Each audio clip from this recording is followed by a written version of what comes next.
جناب امیر علیہ السلام نے ہر طبقے کے لیے ایک رہنمائی فرمائی ہے کہ وہ کس طرح سے زندگی بسر کرے اور دوسرے طبقے کے ہمارے اوپر کون سے حقوق ہیں ان کو کس طرح سے ادا کیا جائے۔ ہر طبقہ اگر اپنی اپنی ذمہ داریاں نبھانے لگے اور یہ سوچنے لگے کہ دوسروں کا مجھ پہ حق کیا ہے تو زندگی آسان بھی ہو جائے گی، زحمتیں کم بھی ہو جائیں گی، اور جو ایک اضطراب دنیا میں پایا جاتا ہے وہ ختم ہوتا نظر آئے گا۔ لیکن آج مغربی دنیا نے سب کو حقوق تو سمجھا دیے ہیں، جسے کہا جاتا ہے رائٹس کی پوری جو بحث ہے کہ ہمارے حقوق کیا، ہر انسان اپنا حق مانگے۔ اسلام کہتا ہے حق بعد میں مانگنا، پہلے ذمہ داری ادا کرو۔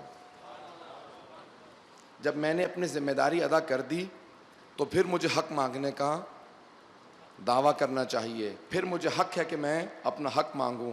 لیکن اگر میں نے ذمہ داری پوری نہیں کی تو پھر مجھے حق نہیں کہ میں دوسروں سے توقع رکھوں کہ وہ میرے حقوق کو ادا کریں۔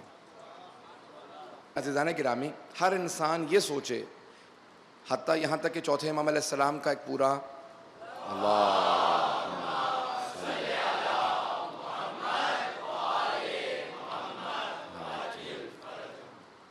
ایک کتابچہ ہے جس کا نام ہے رسالۃ الحقوق،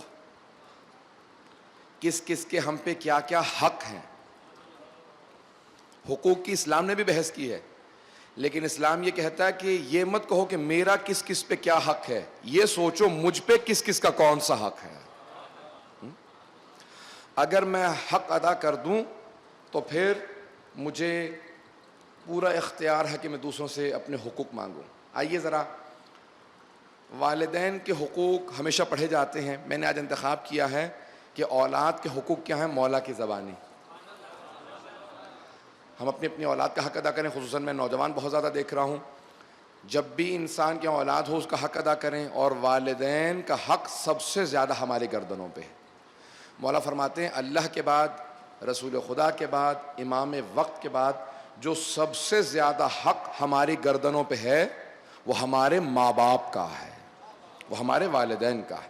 تو اس لیے کوئی کوتاہی نہ کرے، کوئی نوجوان، کوئی بچہ، یہاں تک کہ اونچی آواز سے بات نہیں کرنا چاہیے والدین سے۔ یہ صرف سننے کی باتیں نہیں ہیں، یہ عمل کرنے کی بات ہے۔ 7 طبقات کا روز قیامت کوئی حساب کتاب نہیں ہے، بغیر حساب کتاب کے جہنم میں۔ ان میں سے ایک حقوق والدین، جس کو والدین آگ کر دیں کہ میں اس کو اب نہیں مانتا۔ تو عزیزان گرامی، وہ بھی حقوق ہیں، سخت جملے ہیں اس سے متعلق قرآن میں بھی، پیغمبر اسلام کی حدیث میں بھی، ائمہ کے فرمان میں بھی۔ لیکن آئیے ذرا میں آج وہ حق پیش کرنا چاہتا ہوں جو مولا نے نہج البلاغہ میں، کیونکہ موضوع مجھے بانیان مجالس نے نہج البلاغہ دیا ہے، کہ مولا نے ماں باپ کو کیا کہا ہے کہ اولاد سے متعلق ان کے کیا کیا حق۔ مولا فرماتے ہیں ہر اولاد کا، ہر بچے کا ماں باپ پہ کچھ حق ہوتا ہے۔ بچہ اتنا چھوٹا، لاشعور، اور جس کے پاس ابھی شعور نہیں آیا، عقل نہیں ہے، سمجھ نہیں ہے، تو وہ اپنا حق مانگ نہیں سکتا۔ مولا فرماتے ہیں ان کا حق ادا کرو، کیونکہ وہ ابھی سمجھ نہیں رکھتے، جب بڑے ہوں گے سمجھیں گے۔ تو مولا فرماتے ہیں ہر بچے کا ماں باپ پہ پہلا حق یہ ہے کہ ماں باپ اپنے بچے کا نام بہت پیارا رکھیں، نام بہت پیارا رکھیں، اور سب سے زیادہ پیارے نام اہل بیت علیہ السلام کے نام،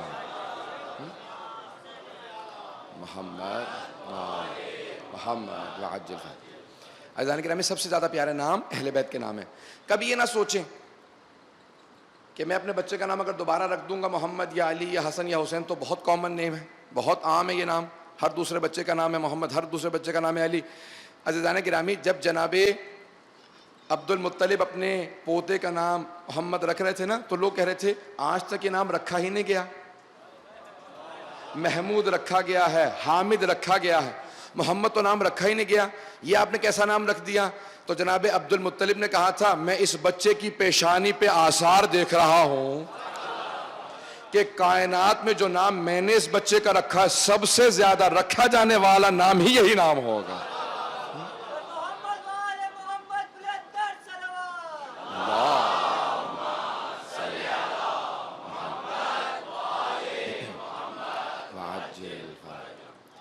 عزیزان گرامی، جناب ختمی مرتبت سے پہلے کسی کا نام محمد نہیں تھا صلی اللہ علیہ وسلم، اور جناب امیر سے پہلے کسی کا نام علی نہیں تھا، باقی نام رکھے گئے۔ البتہ اگر ہم ظاہری دنیا کی بات نہ کریں اور خلقت کی بات کریں تو یہ سب سے پہلے جو اہل بیت کے نام ہیں تو سب سے پہلے یہی نام رکھے گئے ہیں۔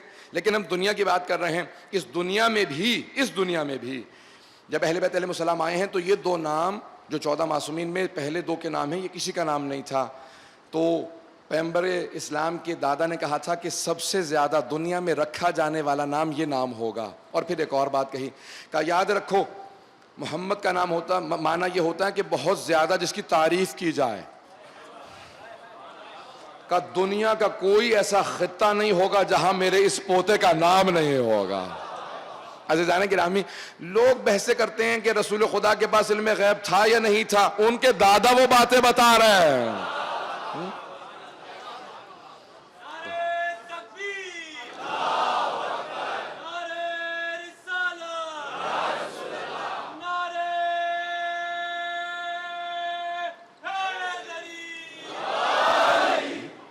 تو عزیزان گرامی،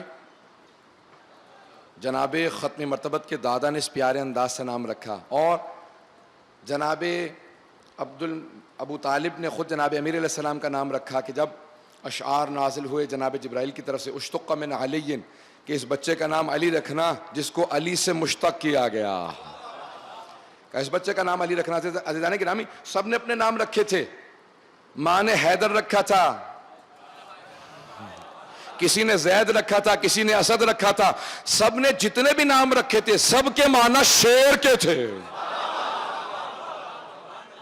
ذمہ داری سے پیش کر رہا ہوں، جتنے نام رکھے تھے نا سب کے معنی شیر کے تھے۔ اب شیر کی مختلف حالتیں ہیں عربی زبان میں، اور ہر حالت کا ایک نام ہے۔ اب مولا فرماتے ہیں اپنے بچوں کا پہلا حق ادا کرنا، نام بہت پیارے نام رکھنا۔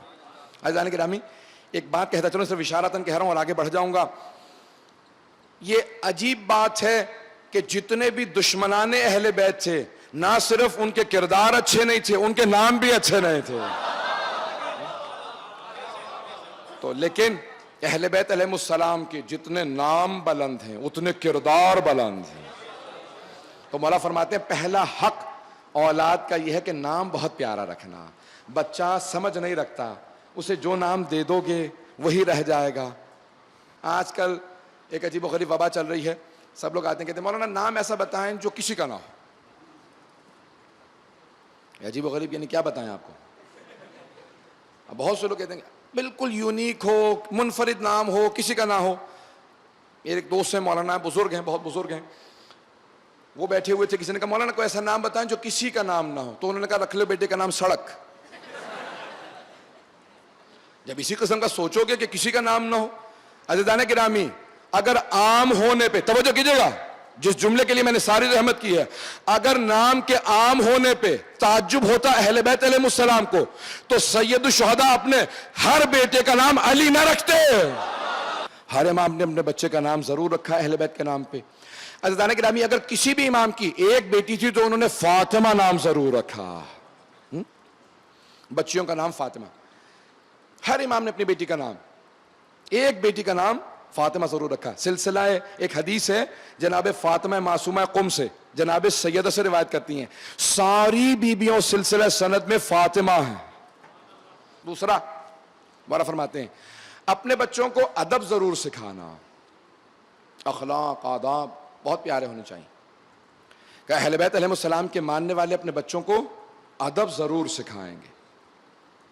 کہ جہاں پہ بھی ہمارا ماننے والا جائے، اگر بچہ ہوگا، اگر کوئی پوچھے کس کے ماننے والے ہو، کا اہل بیت کا، تو اس کا اخلاق، اس کا ادب یہ لوگوں کو بتائیں یہ اہل بیت کا ماننے والا۔ توجہ ہے نا مجمع کی میرے ساتھ؟ عزیزان گرامی مولا کے فرمان کو سننا سمجھنا ہم سب پہ لازم ہے۔ کبھی کوئی یہ نہ کہے کہ مولا کے کسی فرمان کا، مولا خود فرماتے ہیں ہمارے فرمان کا انکار نہ کرنا، اگر سمجھ میں نہ آئے تو یہ کہہ دینا مجھے سمجھ میں نہیں آتا، لیکن انکار مت کرنا۔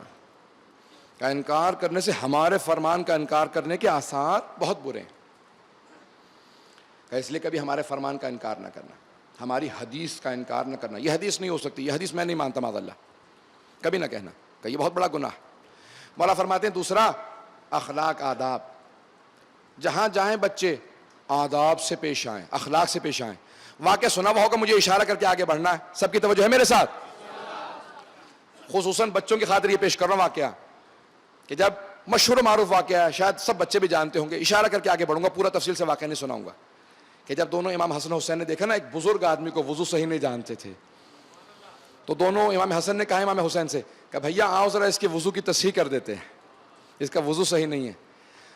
امام حسن مجتبی نے کہا ایہو شیخ, یہ نہیں کہا معاذ اللہ کہ جاہل یا بوڑھے, توہین نہیں کی کہ آپ جانتے کچھ نہیں ہیں, بڑے ادب کے ساتھ کہا ایہو شیخ, اے بزرگ میں کہتا ہوں میرا وضو صحیح ہے, میرا بھائی کہتا ہے ان کا وضو صحیح ہے, آپ دونوں کا وضو دیکھ کے بتائیں کس کا وضو صحیح ہے.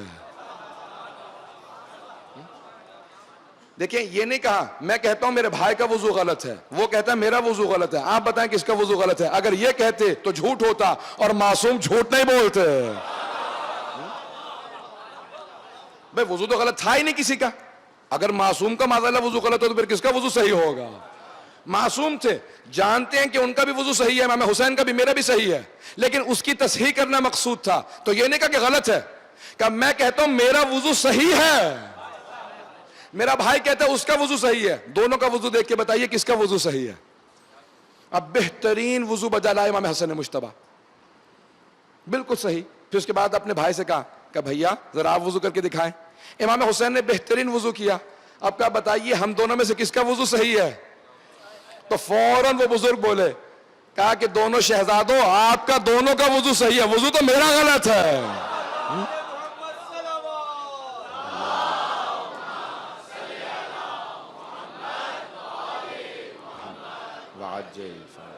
توجہ ہے نا دیدانی گرامی, کہ اس پیارے انداز سے مولا فرماتے ہیں کہ ادب اتنا بلند ہو, اخلاق اتنا بلند ہو کہ ہر انسان دیکھ کے مانے کہ یہ اہل بیت کا ماننے والا ہے. یہاں تک کہ جب جناب امیر علیہ السلام سے کوئی جسارت بھی کرتا تھا تو مولا نے کہا تو جانتا نہیں, میں اپنا تعارف کروا دوں. پھر بھی جسارت کرے تو پھر ملعون ہے جو امام علیہ السلام کو پہچانتے ہوئے جسارت کرے. اہل بیت علیہ السلام نے ادب پہ بہت تاکید کی ہے. اور تیسرا حق کیا ہے اولاد کا, تیسرا حق بھی سننا چاہیں گے زیدان گرامی. مولا فرماتے ہیں یعلمہ القرآن, اولاد کا تیسرا حق یہ ہے کہ اسے قرآن پڑھنا ضرور سکھاؤ. عزیزان گرامی چاہے انسان بوڑھا ہو جائے قرآن ضرور پڑھنا سیکھے. مولا فرماتے ہیں کہ رسول خدا ایک جگہ سے گزر رہے تھے, اور جب گزرنے لگے تو اپنے سارے صحابہ سے کہا رک جاؤ, یہ بچہ بسم اللہ پڑھنا سیکھ رہا ہے. بچہ بہت چھوٹا تھا, تازہ کلام کرنا سیکھ رہا تھا, توتلا تھا, بولنا نہیں جانتا تھا. پیغمبر نے کہا رک جاؤ, سارے صحابہ سے کہا رک جاؤ, یہ بچہ بھی بسم اللہ پڑھنا سیکھ رہا ہے, قرآن پڑھنا سیکھ رہا ہے. تو وہ استاد بار بار دہرا رہا تھا کہ بیٹا کہو بسم اللہ, بچے سے کہا نہیں جا رہا تھا, کہ بیٹا کہو بسم اللہ, جیسے مکمل کیا نا بسم اللہ الرحمن الرحیم. پیغمبر نے کہا اب تک اس بچے کا باپ عذاب میں تھا, آج اللہ نے عذاب سے خارج کر دیا. کہ یا رسول خدا کون ہے؟ کہ ایک صحابی کا بیٹا تھا, وہ بہت گنہگار تھے. جب یہ بچہ بہت چھوٹا تھا ان کا انتقال ہو رہا تھا, بیوی سے کہا کہ جب میں دنیا سے چلا جاؤں نا, جب ہمارا بچہ بولنا سیکھے تو سب سے پہلے اسے بسم اللہ پڑھنا سکھانا. میں نے حبیب خدا سے سنا ہے کہ جب بچہ پہلا کلمہ ادا کرے اور اللہ کے نام کو ادا کرے تو اللہ ماں باپ کے سارے گناہ معاف کر دیتا. کہ اب تک اس کا باپ عذاب میں تھا کیونکہ بہت گنہگار تھا مسلمان لیکن بہت گنہگار تھا. کہ جیسے اس بچے نے بسم اللہ پڑھی, اللہ نے فرشتوں سے کہا کہ اس کے باپ کو عذاب سے نکال کے جنت میں ڈال دو. فرشتوں نے کہا پروردگارا بڑا گنہگار ہے, کہا اس کا یتیم بچہ فرش پہ بیٹھ کے مجھے رحمان و رحیم کہے. کہ میری رحمت کو جلال آتا ہے کہ اس کے باپ پہ عذاب نازل کرو. کہ اتنا معصوم چھوٹا سا بچہ. عزیزان گرامی اہل بیت فرماتے ہیں کہ اپنے بچوں کو قرآن پڑھنا ضرور سکھاؤ. مولا کا فرمان ہے نہج البلاغہ ان یعلمہ القرآن, اپنی اولاد کو قرآن پڑھنا ضرور سکھاؤ. کبھی ایسا نہ ہو کہ کوئی بچہ قرآن پڑھنے سے محروم رہ جائے, اور اگر بڑا ہو جائے سیکھ لے تو ماں باپ کو کوئی ثواب ملے گا اگر خود سیکھے؟ توجہ کیجیے گا عزیزان گرامی، اگر ایک بچہ جوان ہو جائے، ماں باپ دنیا سے جا چکے ہیں، قرآن پڑھنا سیکھ لے، پیغمبر فرماتے ہیں اللہ اتنا رحمان و رحیم ہے کہ وہ بچہ جو اب بچہ نہیں رہا، بڑا ہو گیا یا بوڑھا ہو گیا اور وہ قرآن پڑھے تو اللہ اس کے ماں باپ کے عذاب میں کمی کر دیتا ہے، وَلَوْ كَانَا كَافِرًا، چاہے وہ کافر ہی کیوں نہ ہو۔ اللہ اکبر، وَلَوْ كَانَا كَافِرًا، کہ وہ کافر ہی کیوں نہ ہو، عذاب میں کمی آ جائے گی۔ حبیب خدا فرماتے کہ عذاب میں کمی آ جائے گی اگر بچہ جوان ہو کے بھی قرآن پڑھنا سیکھ لے۔ مولا فرماتے ہیں اپنی اولاد کو یہ 3 آداب ضرور دینا، پھر مولا کچھ اور آداب سکھاتے ہیں۔ میں وہ آداب پیش کرنا چاہ رہا ہوں آج جو مولا نے فرمایا کہ سارے آداب معاشرے میں رائج ہونے چاہیے، اگر سننا پسند کریں گے عزیزان کرام۔ مولا فرماتے ہیں اور کیا چیز ہے جو اولاد کا حق ہے، آداب ہیں جو اولاد کو ضرور سیکھنے چاہیے اور ماں باپ کو ضرور سکھانے چاہیے۔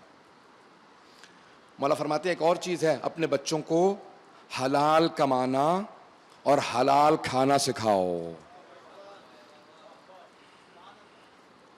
پتہ نہیں جملہ اس کو کوئی ادراک کر پائے گا کہ نہیں۔ مولا فرماتے ہیں حلال کمانا اور حلال کھانا۔ ایک حدیث میں ہے یہاں تک کہ شہد کی مکھی سے ایک ضرور چیز سیکھو، کہا جہاں بھی جاتی ہے حلال رزق کھاتی ہے، حلال پیدا کرتی ہے۔ شہد حلال ہے، کہا حلال رزق بھی کماؤ اور حلال کھانا سکھاؤ، پاک چیز کھائیں۔ کہا کبھی بھی حرام کی طرف ترغیب نہ جائے، خود بخود ہاتھ رکنے لگے، حرام کبھی نہ کھائیں۔ کہ روز قیامت سب سے زیادہ، نہج البلاغہ کا مولا کا فرمان ہے کہ روز قیامت سب سے زیادہ حسرت کسے ہوگی؟ پورا مجمع توجہ سے سنیں، مولا فرماتے ہیں روز قیامت سب سے زیادہ حسرت کرنے والا وہ شخص ہوگا جس نے پیسہ حرام سے کمایا ہوگا اور اولاد کو دے جائے گا، اور وہ اولاد اس حرام پیسے کو حلال جگہ پہ خرچ کریں گے، کہ وہ حسرت کرے گا کہ اس حرام کے کمانے کا مجھے عذاب ملا، اور میراث میں حاصل کرنے کے بعد حلال جگہ خرچ کرنے پہ سارا ثواب ان بچوں کو ملا۔ پیسہ میرا تھا، عذاب میرا، میراث ان کی، ثواب ان کا۔ پتہ نہیں توجہ ہے یا نہیں؟ مولا فرماتے ہیں سب سے زیادہ حسرت کرنے والا روز قیامت، سب سے زیادہ، مولا سے زیادہ جو قسیم الجنت والنار ہو، کون سمجھ سکتا ہے کسے سب سے زیادہ حسرت ہوگی؟ مولا فرماتے ہیں سب سے زیادہ حسرت کرنے والا وہ باپ ہوگا جو حرام کما کے اولاد کو دے جائے گا اور وہ حلال جگہ خرچ کر دیں گے، کمایا اس نے ہوگا، ثواب بچوں کا ہوگا۔ بہت بڑا جملہ ہے مولا کا، جتنا زیادہ غور کریں گے اتنا زیادہ مولا کی عظمت کا اندازہ ہوگا، مولا کتنی باریکی سے آپ نے فرمایا۔ عزیزان گرامی، یہ اولاد اللہ کی امانت ہے۔ اگر کوئی دنیا میں امانت رکھوا جائے آپ کے پاس، خیانت کریں گے؟ نہیں۔ چوتھے امام فرماتے ہیں کہ اگر میرے بابا کا قاتل میرے پاس امانت رکھوا جائے تو میں اس میں بھی خیانت نہیں کروں گا، جبکہ جانتا ہوں کہ یہ جہنمی ہے، واجب القتل ہے، لیکن کیونکہ وہ امانت دے گیا میں خیانت نہیں کروں گا۔ کہ امانت میں خیانت نہ کرنا۔ پھر مولا فرماتے ہیں اولاد اللہ کی امانت ہے، خیانت نہ کرنا، وہ تربیت کرنا جیسا اللہ چاہتا ہے۔ کبھی بھی بری عادات نہ دو، آداب اچھے دینا۔ پتہ نہیں اب تک کتنے لوگ میرے ساتھ ابھی تک ہیں۔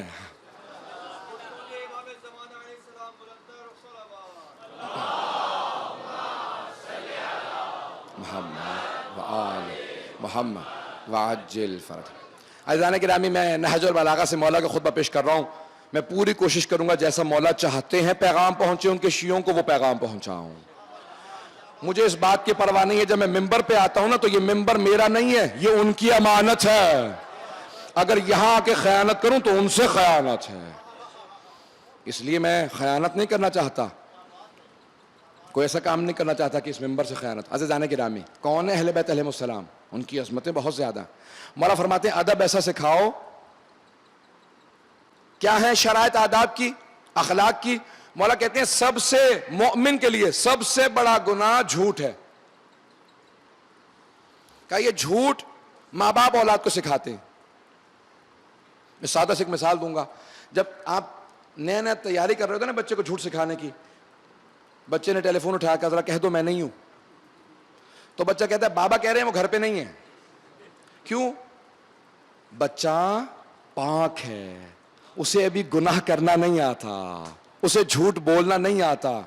جھوٹ بولنا مت سکھائیں, اس بچے سے مت کہیں. گناہ کرنا چاہتے ہیں خود کیجئے تاکہ عذاب خود دیکھیں. بچے کی غلط تربیت نہ کریں تاکہ وہ گناہ کا عذاب نہ لے. پتہ نہیں جملہ سخت ہے, کتنے لوگوں سے برداشت ہو رہا ہے. عزیزان گرامی, مولا فرماتے ہیں آداب ایسے دو جہاں تمہارے بچے جائیں کہیں خدا رحمت کرے اس کے ماں باپ پہ کتنی اچھی تربیت کی ہے, تو کتنے اچھے ماں باپ تھے, کیسا با ادب بنایا اولاد کو. مولا کا ماننے والا, مولا کا چاہنے والا اپنے بچوں کو اچھی تربیت دے گا, اخلاق بہت اچھا ہوگا. مولا فرماتے ہیں سب سے بڑی ظاہری چیز کون سی ہونی چاہیے مومن کے پاس؟ سننا چاہیں گے عزیزان گرامی؟ ظاہر دیکھنے میں کیا ہونا چاہیے؟ اچھا لباس ہو, قیمتی لباس ہو, سر پہ کوئی تاج ہو, سونے کی انگوٹھی ہو, قیمتی گھڑی ہو؟ نہیں, ان میں سے کوئی چیز مولا کو پسند نہیں. مولا فرماتے ہیں اگر ظاہر میں کوئی دیکھے تو تمہارے چہرے پہ مسکراہٹ ہو. کہ مسکرا کے پیش آنا. کا سب سے بڑا, کسی کو ہدیہ دینا چاہتے ہو تو خوش اخلاقی کا سب سے بڑا ہدیہ مسکراہٹ ہے. پتہ نہیں جملہ پہنچا پایا ہوں یا نہیں. مولا فرماتے ہیں مولا کے جو دشمن تھے وہ سب سے بڑا اعتراض جو مولا پہ کرتے تھے, کہتے تھے یا علی کیا بات ہے آپ ہمیشہ مسکراتے رہتے ہیں, میدان جنگ میں سب بھاگ بھی رہے ہیں تب بھی آپ مسکرا رہے ہیں. مولا نے کہا نہیں, علامت یہی ہے مومن کی, ہمیشہ مسکرا کے پیش آئے گا. یہ امیر المؤمنین ہے, کا سب سے بڑا ہدیہ خوش اخلاقی ہے. انک لعلی خلق عظیم, میں میرے حبیب آؤ خلق عظیم کے مالک ہے. عزیزان گرامی, اخلاق بنیادی چیز ہے. آج کافر کچھ نہیں دیکھتے, مومن کا اخلاق دیکھتے ہیں. اچھے اخلاق سے پیش آئیے. میں صرف واقعہ پیش کر کے اشارہ کر کے آگے بڑھنا چاہتا ہوں. برطانیہ کسی شہر میں ابا قبا میں تھا, ایک خاتون, بوڑھی خاتون آئیں, ہاتھ میں عصا تھا, کہ میں ہاتھ میں لانا چاہتی ہوں. تو میں نے کہا بھی میں ہاتھ نہیں ملا سکتا, ہمارے دین میں جائز نہیں ہے. عموماً برا منا لیتے ہیں, میرا تصور یہ تھا کہ اب یہ توہین کرے گی. کہ نہیں کوئی بات نہیں, میں صرف اس لیے ہاتھ میں لانا چاہتی تھی کہ میں گھٹنے کے آپریشن کے لیے ہسپتال میں تھی. وہاں ایک محجبہ نوجوان لڑکی آتی تھی جس کا باپ ایڈمٹ تھا, جب بھی اس کے لیے کوئی پھل لاتی تھی مجھے بھی ضرور دیتی تھی. میں نے پوچھا کیوں دیتی ہو؟ کہا کہ ہمیں عالم دین نے بتایا ہمسائے کے حقوق ہیں. کہ میرے دل میں احترام پیدا ہوا کہ جب بھی میں کسی مسلمان عالم دین سے ملوں گی احترام ضرور کروں گے. عزیزان گرامی, جب بھی اچھا اخلاق پیش کریں فوراً کہیں ہمیں آل محمد نے سکھایا.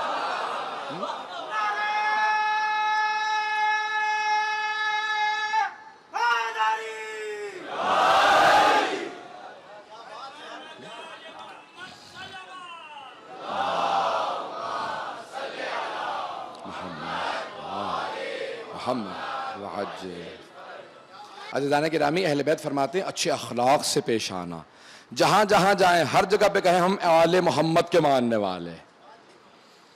لوگوں کے اندر ایک امتیاز پیدا ہو, ممتاز نظر آئیں آل محمد کے ماننے والے. اتنا امتیاز ہو کہ ہر آدمی کہے جب ماننے والے ایسے ہیں تو اہل بیت کیسے ہوں گے. ہر آدمی محروم اپنے آپ کو سمجھے کہ اگر میرے پاس آل محمد کی ولا نہیں ہے, محبت نہیں ہے, تو کچھ بھی نہیں ہے. ہر آدمی اپنے اندر کمی محسوس کرنے لگے کہ میرے پاس اہل بیت کی کمی ہے. ہر انسان آل محمد کی طرف آنے لگے. توجہ سے سنیے کہ مولا کے فرمان کو پیش کر رہا ہوں.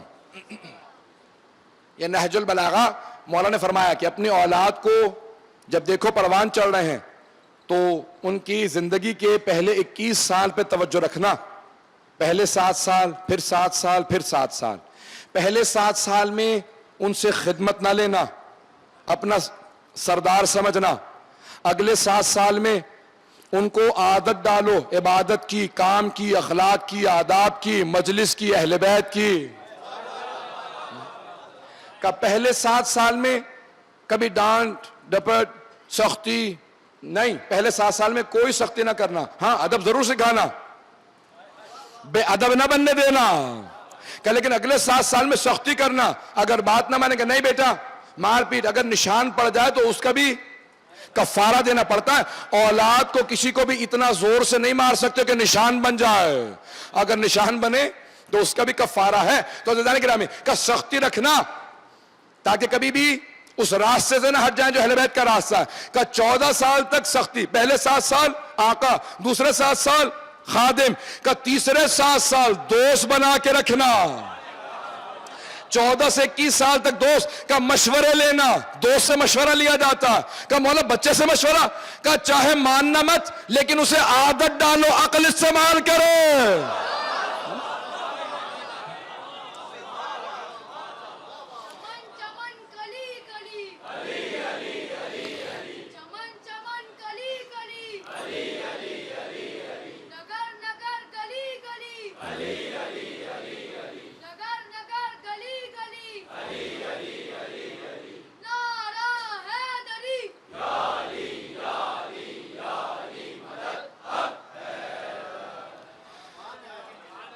عزیزان گرامی مولا فرماتے کہ اس انداز سے 14 سے 21 کا جو وقفہ ہے کہ مولا فرماتے 14 سے 21 کا دوست مان کے مشورہ لینا، اس طرح سے پیش آنا کہ جیسے اب یہ جوان ہو رہا ہے، دنیا کی ذمہ داریاں اس کے کاندھے پہ آنے والی ہیں.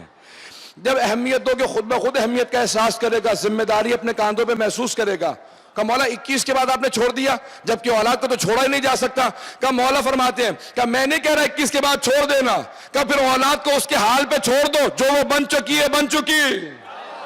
اب چاہے وہ اپنے آپ کو تمہارا آقا سمجھے، خادم سمجھے، دوست سمجھے. کہ اس 21 کے بعد اب تمہارے ہاتھ میں نہیں ہے، اب وہ ان کا حق ہے. اب وہ تمہارے ہاتھ سے نکل چکے ہیں. اس کے بعد وہ فیصلہ کریں گے کہ وہ تمہارے خادم بننا چاہتے ہیں یا نہیں. پتہ نہیں توجہ ہے یا نہیں. اب تو تربیت ہو چکی نا.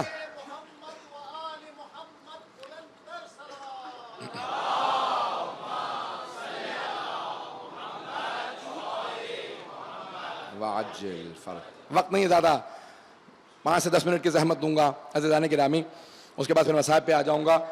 کون ہے اہل بیت علیہ السلام کہ انہوں نے بچوں کی تربیت کے، جوانوں کی تربیت کے اتنے پہلو بتائے ہیں کہ اگر کوئی ان تمام پہلوؤں پہ عمل کرے تو کبھی بھی معاشرے کے اندر کوئی بچہ ایسا نہیں ہوگا جس کے اندر تربیت کا فقدان ہو. مولا نے اس انداز سے تربیت کیا ہے. لیکن البتہ مولا خود فرماتے ہیں کہ خبردار مجھ سے مقابلہ نہ کرنا، کوئی علی نہیں بن سکتا. کہ کوئی علی نہیں بن سکتا، لیکن یاد رکھو میرا ماننے والا کیسا ہوگا یہ شرائط تو پوری کرو.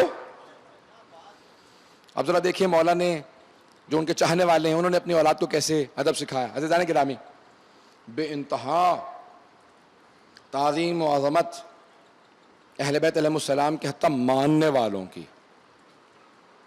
اگر ہم ان کے غلاموں کے بھی غلام بن جائیں تو زندگی سنور جائے گی. میں چند نمونے پیش کرنا چاہتا ہوں اگر سننا پسند کریں گے. کون ہیں؟ آئیں ذرا چند ایک مثالیں. ایک ہیں جناب ابو ذر غفاری، صحابی رسول ہیں، اور رسول خدا صلی اللہ علیہ وسلم نے فرمایا اللہ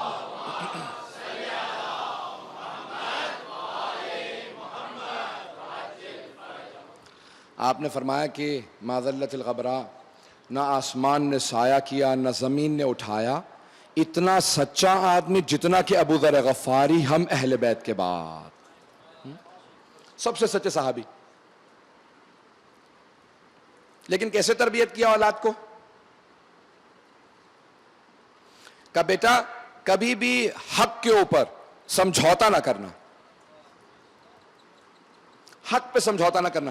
جناب ابو ذر ان کا مزاج تھا، جہاں جاتے تھے نا مجمع دیکھتے کہتے تھے کچھ لوگ کھڑے ہیں، اب سچائی کی عادت تھی، حق گوئی کی عادت تھی، اور حق کے ساتھ تھے کیونکہ حق علی کے ساتھ تھا۔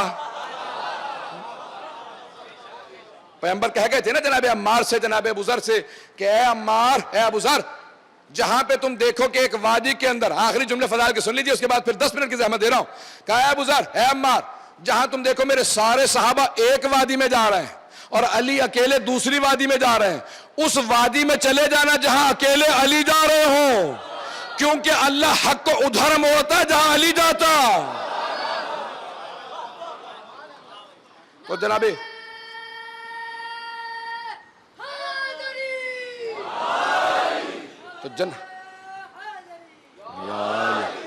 تو عزیزان گرامی، جناب ابو ذر جہاں تھوڑا سا بھی مجمع دیکھتے تھے فوراً کھڑے ہو کے کہتے تھے ایھا الناس، اے لوگو، میں صحابی رسول ابو ذر غفاری ہوں۔ اب سب لوگ اس زمانے میں آج کی طرح میڈیا نہیں تھا کہ ٹی وی ہو، اخبار ہو، ویب سائٹس ہوں کہ تصویریں آ جائیں، نام آئے ویب سائٹ پہ، نام بھی آ جائے تصویر بھی آ جائے۔ لوگوں نے نام سن رکھا تھا، دیکھا کسی نے نہیں تھا۔ جیسے کہتے تھے نا ایھا الناس، اے لوگو، میں صحابی رسول ابو ذر غفاری ہوں، سب کے ذہنوں میں آتا تھا اچھا وہ جو سب سے سچا ہے۔ فوراً کہتے تھے میں نے خود اپنی آنکھوں سے دیکھا، کانوں سے سنا، رسول خدا کو کہتے میدان غدیر میں کہ من کنت مولا فہذا علی المولا۔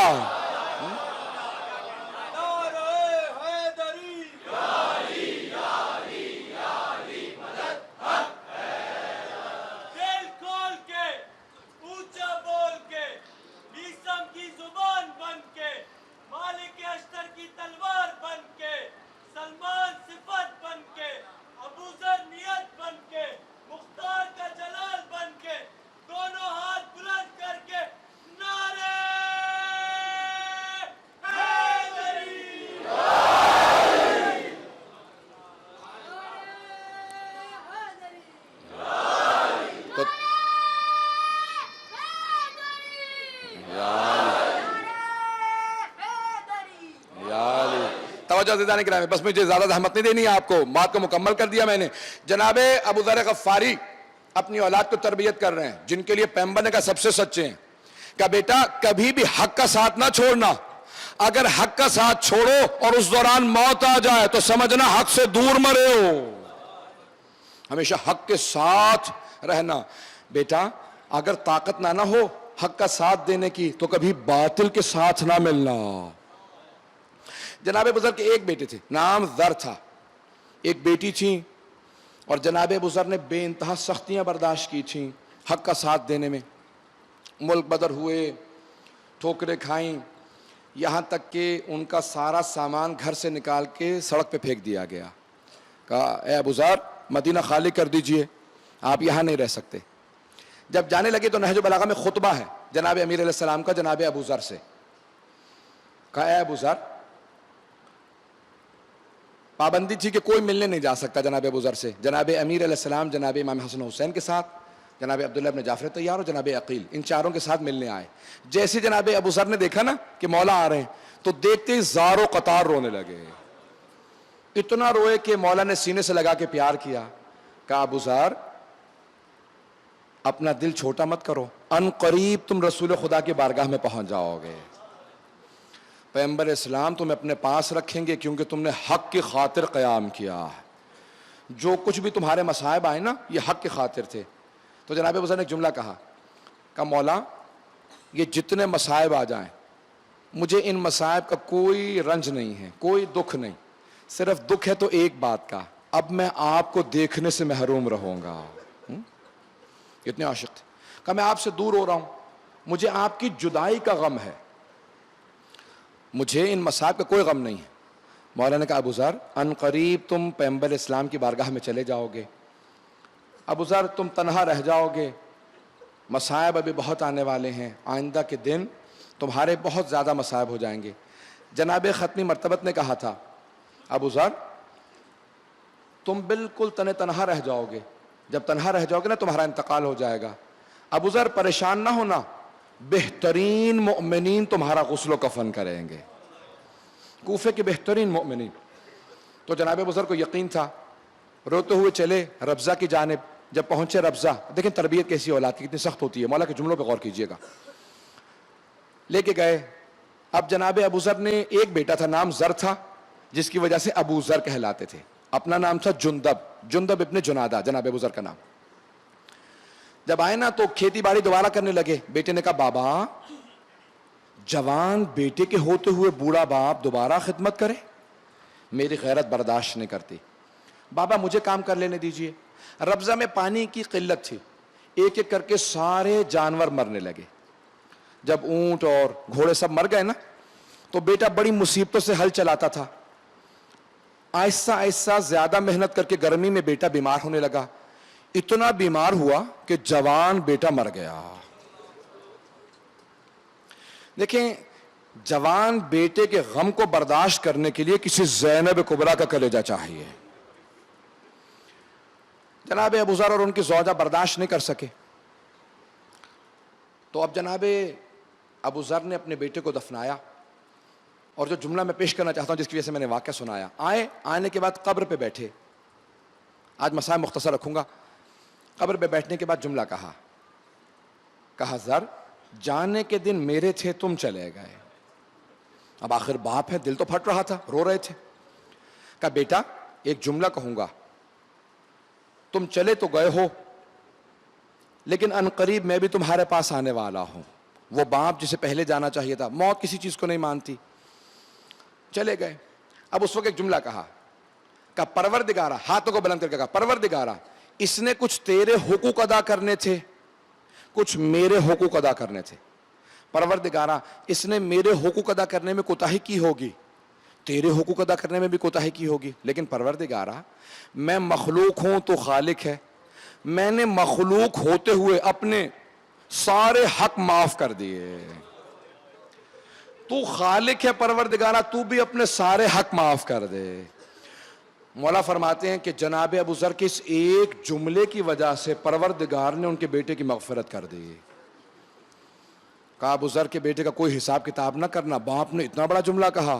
کہا میں مخلوق ہوتے ہوئے سارے حق معاف کر رہا ہوں، پروردگارہ تو خالق ہے، تو بھی اپنے حق معاف کر دے۔ آئیں بھائی، اب جناب ابو ذر کی جو زوجہ تھی نا، وہ برداشت نہیں کر سکیں۔ وہ صبح و شام قبر پہ بیٹھی روتی رہتی تھی، کہتے تھے ذر بیٹا، تیری ماں کا تیرے بغیر گزارا نہیں ہے۔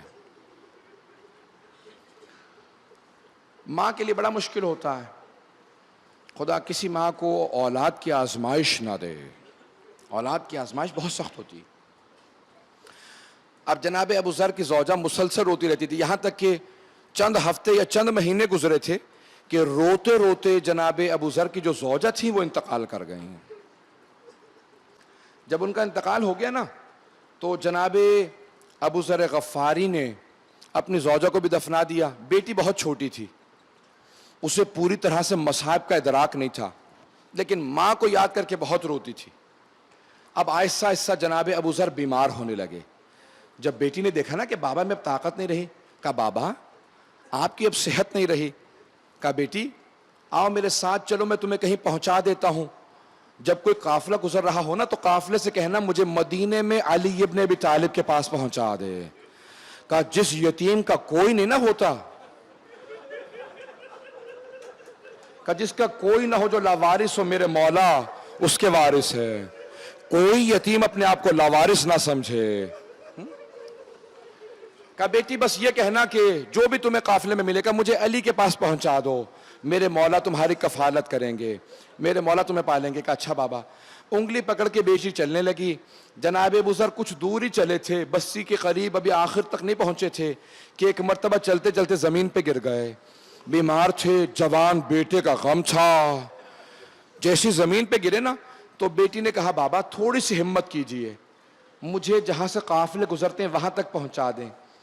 جناب ابو ذر نے کہا بیٹی اب میری ٹانگوں میں دم نہیں رہا، مجھ سے چلا نہیں جا رہا، لیکن بیٹی پریشان ہونے کی بات نہیں ہے، بیٹی بس وہاں تک چلی جانا جہاں سے قافلے گزرتے ہیں۔ جب کوئی قافلہ آ رہا ہوگا نا، تو قافلے کے روک کے صرف اتنا بتا دینا، اے قافلے والو، یہاں قریب میں صحابی رسول کا جنازہ پڑھا. اجرکم اللہ. پہنچ گئے بہت سے لوگ. کہ قافلے والوں سے کہنا قریب میں صحابی رسول کا جنازہ پڑا، بے گور و بے کفن ہے، کسی نے غسل و کفن نہیں دیا، کسی نے دفنایا نہیں ہے، صحابی رسول کا جنازہ پڑا. کہا بیٹی خود بخود لوگ آئیں گے مجھے دفنا دیں گے. کہا اچھا بابا جان. ہاں ابھی بیٹی رو ہی رہی تھی کہ جناب ابو ذر کا دم نکل گیا. جب آنکھیں بند ہوئی نا تو بیٹی تھی آخر. چھٹے امام فرماتے ہیں کہ باپ کے جنازے کی زینت بیٹی ہوتی ہے. اجرکم اللہ. کہ باپ کے جنازے کی زینت بیٹی ہوتی ہے. چھٹے امام فرماتے ہیں کہ جب جناب ابراہیم کا انتقال ہو رہا تھا نا تو خلیل اللہ تھے، جناب جبرائیل نازل ہوئے. کہا اے ابراہیم، اللہ نے جتنا آپ کو دیا کسی نبی کو نہیں دیا اب تک. کوئی آخری حسرت؟ کہ بس ایک حسرت رہ گئی، اللہ نے بیٹے دیے بیٹی نہیں دی.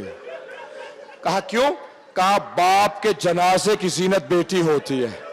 جب وہ بیان کرتی ہے نا ہائے میں یتیم ہو گئے، ہائے میرا بابا مارا گیا، کہ اسے دیکھ دیکھ کے سب روتے ہیں. کہ پروردگارہ کاش تو نے مجھے بیٹی دی ہوتی. اب جناب ابو ذر کی بیٹی رو رہی تھی. جب زیادہ روئی نا تو پھر خود ہی بیٹی کو احساس ہوا میرے بابا دھوپ میں لاشا پڑا. اجرکم اللہ. تو بچی نے کیا کیا؟ ایک رومال لیا اپنے بابا کا چہرے پہ ڈال دیا کہیں چہرہ دھوپ میں نہ رہے. اجرکم اللہ. بس بچی نے چہرے پہ رومال رکھا، اٹھی روتی ہوئی آگے بڑھنے لگی. کہ جہاں سے قافلے گزرتے ہیں وہاں تک چلی جاؤں. بچی تھی زمین پہ بیٹھ کے رونے لگی. خاک پہ بچی رو رہی تھی. اتنے میں دیکھا قافلہ آ رہا، بچی اٹھی کھڑی ہو گئی. کہا قافلے والوں رک جاؤ، قافلے والوں یہاں قریب میں صحابی رسول کا جنازہ پڑا، کوئی دفنانے والا نہیں ہے، میں اس کی یتیم بیٹی ہوں. قافلے والے اترے. کون کون تھا قافلے میں؟ حضرت مالک اشتر تھے، عبداللہ ابن مسعود تھے، بڑے بڑے صحابہ رسول تھے، امیر المومنین کے صاحب تھے. سارے اترے، سب کے سب رونے لگے. کوئی سر پیٹ رہا تھا، ارے صحابی رسول کا جنازہ دھوپ میں پڑا. میری آواز ساتھ نہیں دے رہی، میں جملے پیش کروں. اجرکم اللہ، اجرکم اللہ. جناب مالک اشتر رونے لگے. کہہ رہے صحابی رسول کا بے گور و کفن لاشا پڑا. سب رونے لگے، سب میں آپس میں لڑائی ہونے لگی. کہ میں غسل دوں گا، دوسرے نے کہا نہیں مجھے غسل دینے دو، کوئی کہتا تھا مجھے کفن دینے دو. یہ صحابی رسول ہے. میں ہاتھ جوڑ کے ایک جملے کو کہوں گا، اس بچی کو ہٹا دیں. ایک 4 برس کی بچی کربلا کے راستے میں بیٹھی رو رو کے کہہ رہی ہے او مسلمانوں، صحابی رسول کا نہیں نواسہ رسول کا لاشا پڑھو.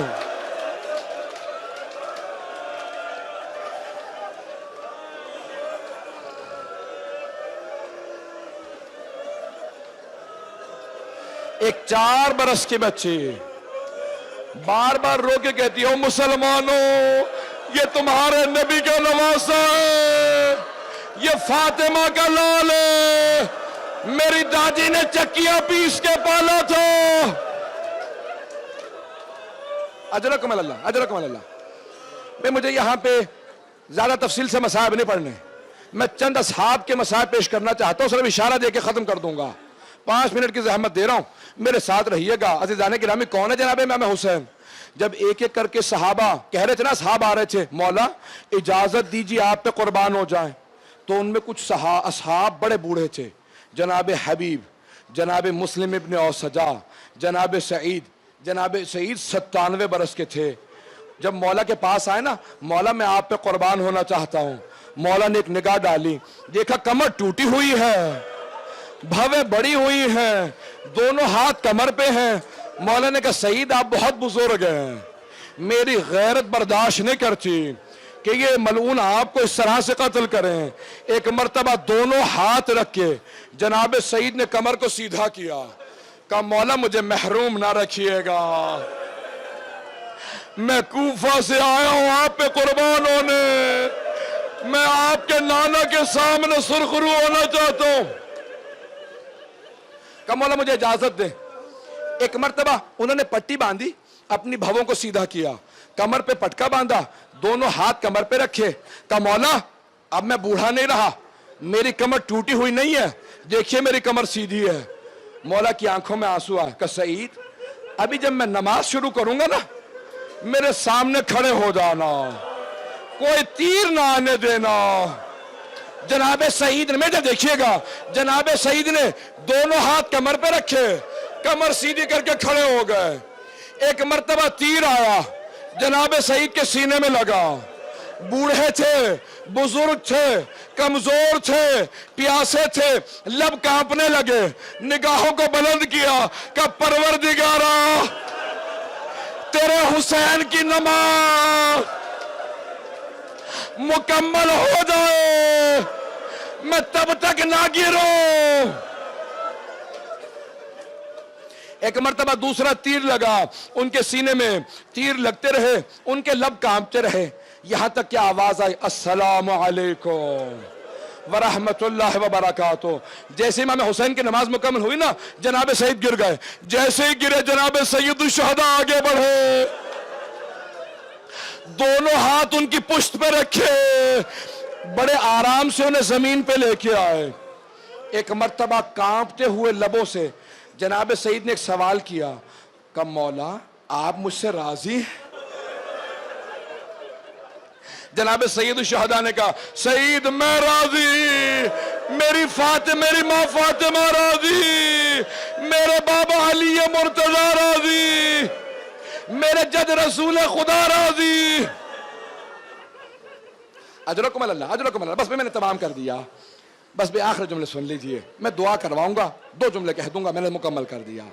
عزیزان گرامی, جب جناب مسلم ابن اوسجا گرے نا, وہ بھی 90 برس کے تھے, تو جناب حبیب بڑی تیزی سے آئے. کہا مسلم اگر مجھے یہ یقین ہوتا نا کہ میں آپ کے بعد بہت دیر تک زندہ رہوں گا, تو میں کہتا مسلم کوئی آخری وصیت ہو تو کر دیجئے, لیکن مسلم میں بھی ان قریب آنے والا ہوں, اس لیے کوئی وصیت نہیں کروں گا. جناب مسلم نے کہا ایک وصیت پھر بھی میں کروں گا. جناب حبیب نے کہا کیا وصیت ہے؟ جناب مسلم نے فوراً امام حسین کی طرف اشارہ کیا, کہا اوصی کا بہذا, حبیب زہرا کے بیٹے کو تنہا نہ چھوڑنا, ہمارا مولا بڑا مظلوم ہے, بڑا غریب ہے. الا لعنت اللہ علی القوم الظالمین.